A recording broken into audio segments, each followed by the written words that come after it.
Good morning, class 12th. We will start today the next chapter, chapter 5, Indigo, from the book Flamingos for your board exams. I hope you all are staying safe and we have to continue the studies. So, here we start with it, okay? Indigo, I'll tell you the summary in the beginning. Indigo is a cash crop in India when the Britishers were ruling. This was a cash crop which was grown in a district named Champaran, and this district is located right now in Bihar.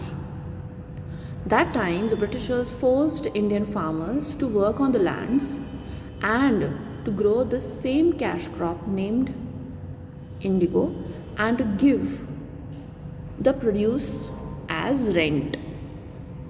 Later, some changes came and the Britishers did not want indigo from Indian farmers anymore.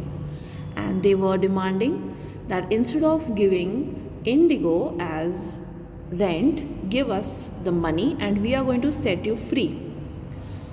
Some of the sharecroppers agreed because they were non-literate, they were illiterate and they were not aware of what is going on around them. But some of them, although they were uneducated, still they were having an awareness that Britishers are uselessly exploiting them.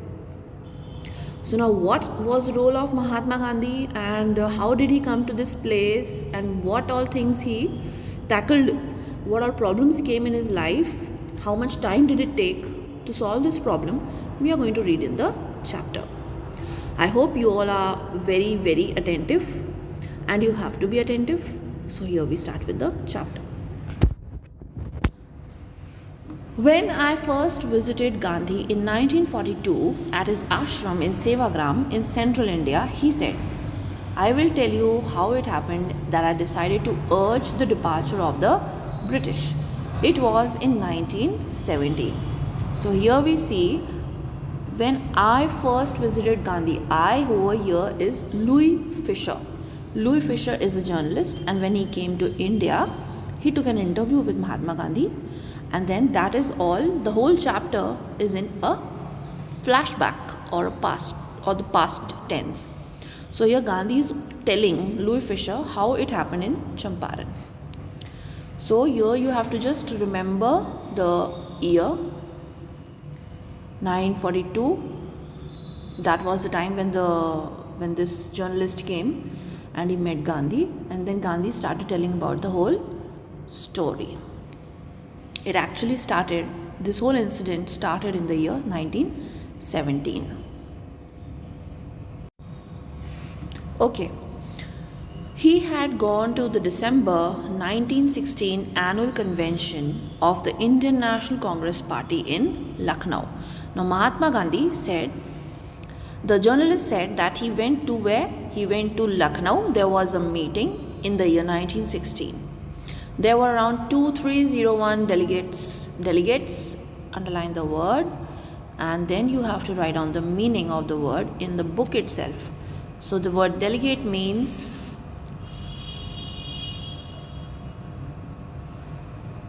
followers.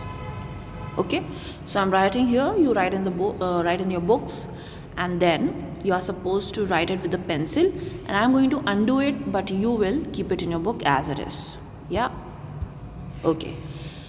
There were 2301 delegates and many visitors. During the proceedings, Gandhi recounted, a peasant came up to me looking like any other peasant in India, poor and emaciated, and said, I am Rajkumar Shukla. Okay, so here the word emaciated, underline it and write down the meaning thin. Emaciated, thin. Okay?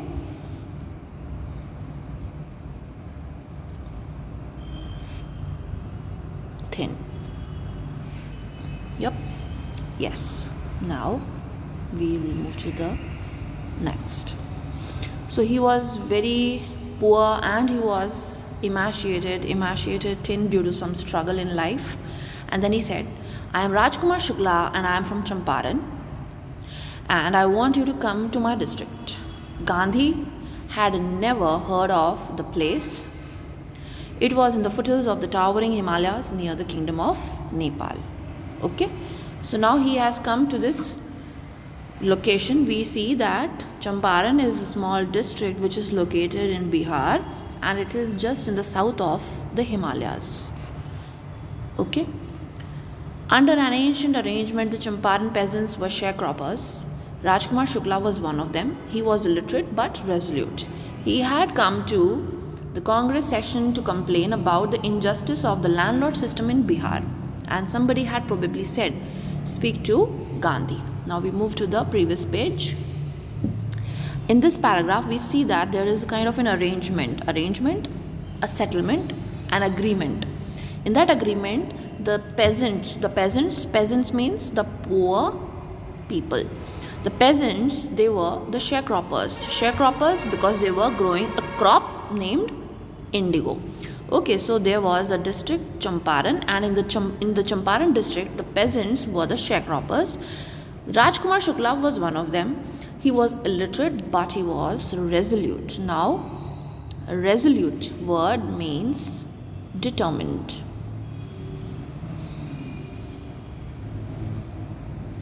These questions, the word meanings can come in the form of passages. Which word in the paragraph means determined? So here is the answer. Yep.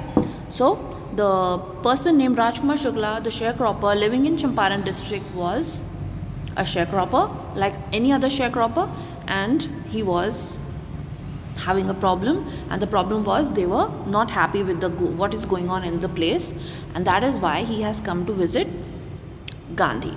Okay, now it is the quality of Rajkumar Shukla is he does not know how to read and write, but he is very determined in whatever he does. Yes, so this man is not educated but he is resolute. It means he knows what he has to do. He has come to the Congress session to complain about the injustice of the landlord system in Bihar. Now, the reason why he came to visit Gandhi was he wanted to complain about the injustice, the partiality which was going on in the place, in the landlord system in Bihar. And he must have discussed this problem with somebody, and that person suggested Rajkumar Shukla that go and speak to Gandhi.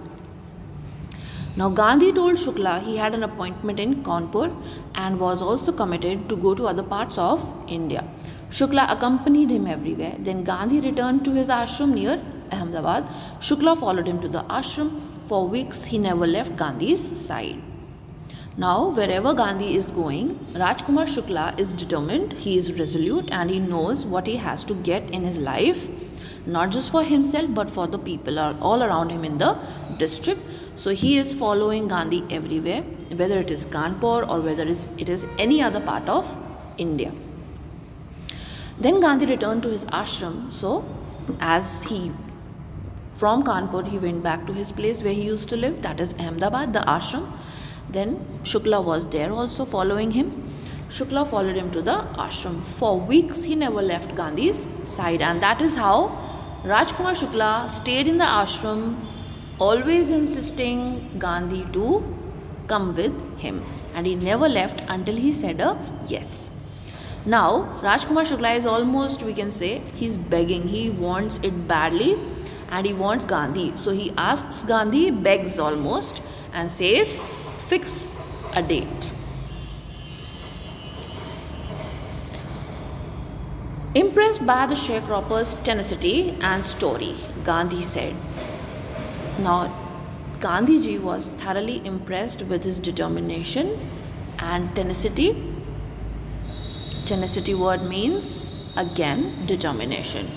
The tenacity and the story. He has already told the whole situation to Gandhi.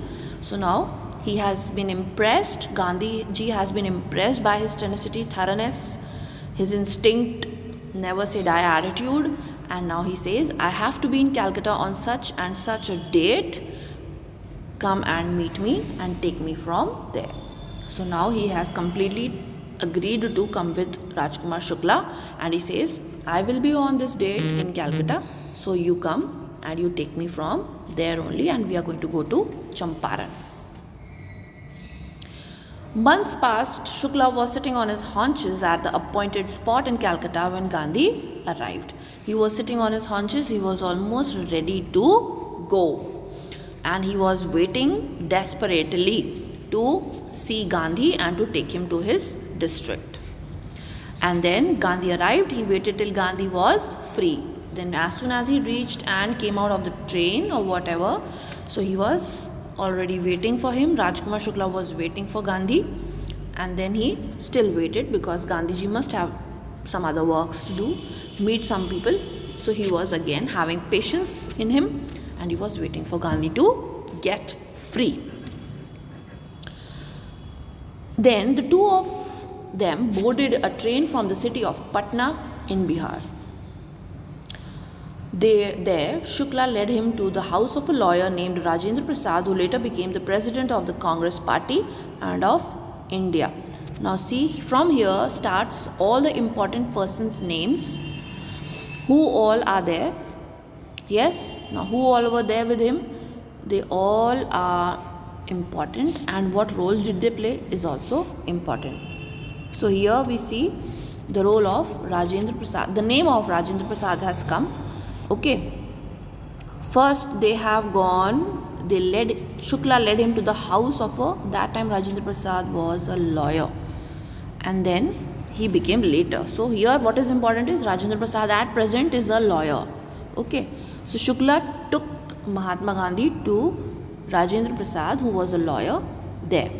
Yes, so just underline the important things as I have already told you to keep on doing.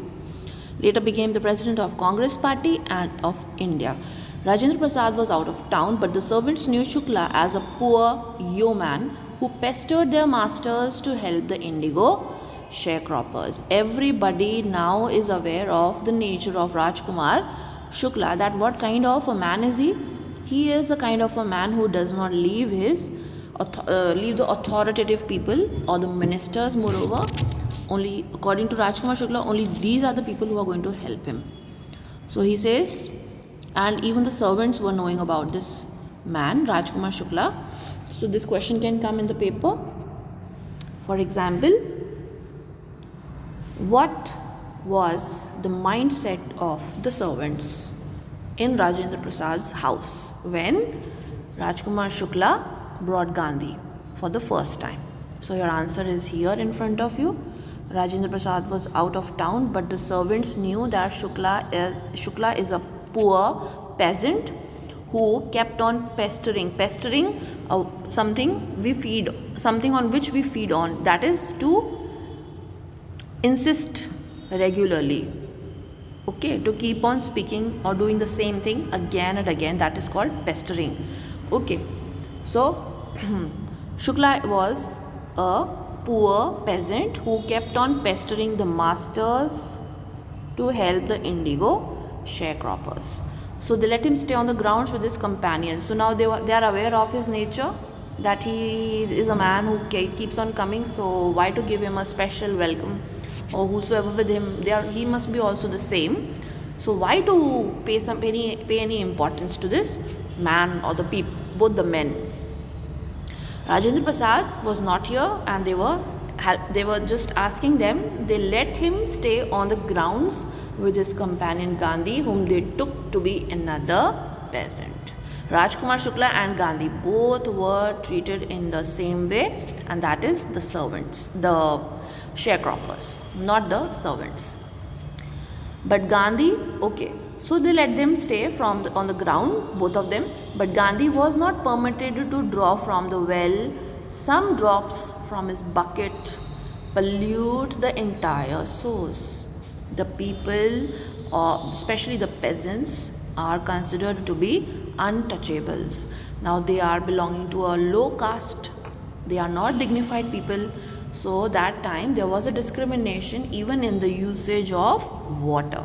So Gandhiji was also considered to be a peasant and a sharecropper. That is why Gandhiji was not allowed to drink any drop of the water from the well, because they thought one drop falls from his hand into the well, the whole water will be polluted.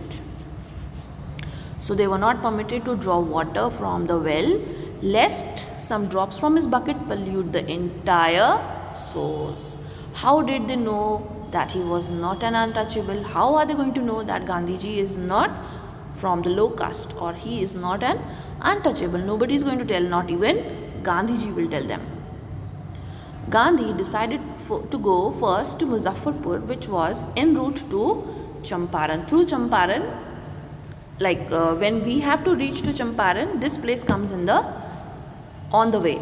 So now Gandhiji has decided, before going or reaching Champaran, we should go to a place named Muzaffarpur, and this is very important. Underline the word. First, they are going to go to the place Muzaffarpur, which was on the way to Champaran, to obtain more complete information about the conditions than Shukla was capable of imparting. Every single news Rajkumar Shukla was not having. So in order to have the complete and full-fledged knowledge of the problem, so he decided first to go to the place named Muzaffarpur. He accordingly sent a telegram to Professor J.B. Kriplani. Now this man also has an important role. This man was sent a telegram. A letter was given to him by Gandhi, and he was what? He was the professor of Arts College in Muzaffarpur, whom he had seen at Tagore's Shanti Niketan school.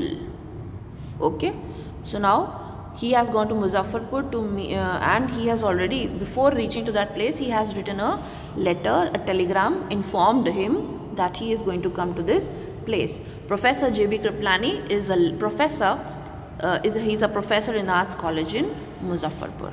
Yes.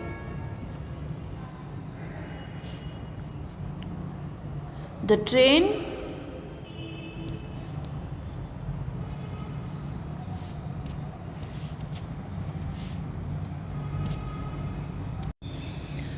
arrived at midnight, 15th April 1917. Kriplani was at the station with a large body of students. Now the date you remember, 15th April 1917. Kriplani was waiting with students to welcome Gandhi. Gandhi stayed there for 2 days. Now remember, he stayed there for how many days? 2 days. But not with Professor Kriplani, but in the home of Professor Malkani, who was a teacher in a government school. It was an extraordinary thing in those days. Now the question comes. Question number 1, explain. It was an extraordinary thing in those days. Question comes, why? Now here is the answer. Why was it an extraordinary thing that time? Because Gandhiji said, for a government professor to harbor a man like me. Government at that time was under the rule of the British, and it is very easy for a government to catch a person who is fighting for the freedom struggle, who is fighting for the freedom, who is a part of freedom struggle. So Gandhiji was the number one leader or the minister who was known all around, not just India but also in Britain, that he is a man who is a freedom fighter, but a moderate who keeps fighting but in a peaceful manner. So that time, to live or stay in the house of a government teacher was very extraordinary thing. In smaller localities, the Indians were afraid to show sympathy for advocates of home rule. If we are fighting for home rule, it's a big thing. It's almost kind of, we can say, a bravery that teacher is asking a freedom fighter to stay in the home. Indians, the people who were not so powerful, a normal layman, was very much afraid to give shelter to that person who was fighting for freedom. The news of Gandhi's arrival and of the nature of his mission spread quickly through Muzaffarpur and to Champaran. Champaran began arriving on the foot and by conveyance to see their champion. Muzaffarpur lawyers called on Gandhi to brief him. They frequently represented peasant groups in court. They told him about their cases and reported the size of their fee. Now the people from all over Champaran have started coming, and they, whatever the news information they have started giving that information to Gandhi. Now the problem was, they frequently represented the peasant group in court. They told him about their cases, what all they are fighting for, the lawyers, and they also told what kind of fees the lawyers were charging from the sharecroppers.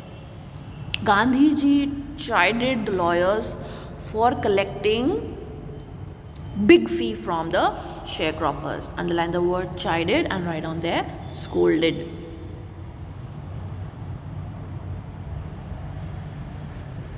Okay, so now Gandhiji is again very angry that why are you charging such a big amount from your own people? So he is not happy with the situation going on there.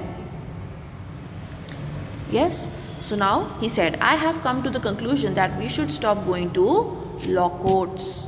The Gandhiji now decided that the sharecroppers will not go to the courts anymore. Taking such cases to the courts does little good. It is of no use, or very less good is going to happen. More we are suffering from problems. The problem is not reducing, it is only increasing. Where the peasants are so crushed and fear-stricken, law courts are useless. The people are still they are having so much of fear, and they are crushed. They are exploited at every stage, everywhere, every step.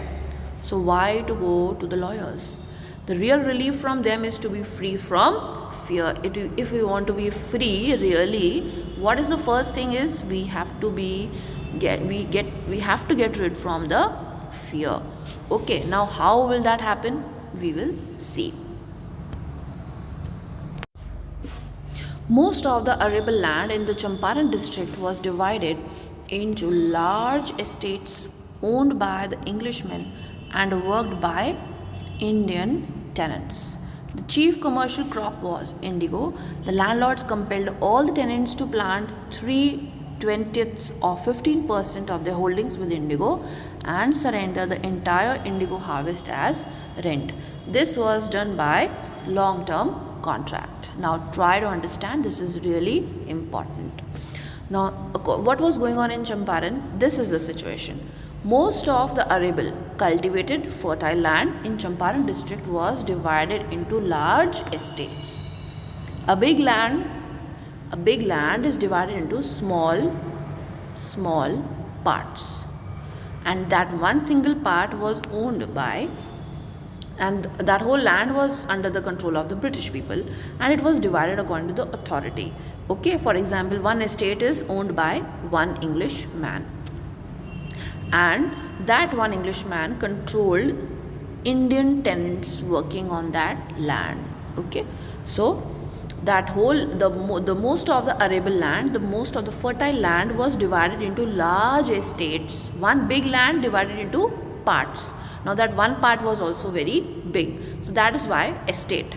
And that one estate was owned by Englishmen. There were 2 to 3 Englishmen on one estate. Yes, and under that estate there were Indian sharecroppers who were working. The chief commercial crop, yes, now what was grown on that estate was indigo, and indigo is a commercial crop. The landlords compelled all the tenants to plant 3/20 or 15% of their holdings with indigo. Whatever you are growing on that land, you grow, but 15% of the land has to be with the produce of indigo, and that 15% of indigo produce you have to surrender as rent. 15% of the production of indigo crop was supposed to be given as rent. This was done by long-term contract, and that was not just 2 to 3 months, it was a contract which would have taken place in years. Like, you are not going to be free. It is a long-term contract. It will go on for 10 years, 15 years, 20 years. Yes? So, this is important, and you have to read the chapter till here only, till here. Long-term contract till here. Yes? And in the next class we are going to revise the chapter whatever we have done, and we will move further with the important things in our brains. Till then, stay home, stay safe, and keep on doing what is told to you, not just in English but in every subject. Thank you.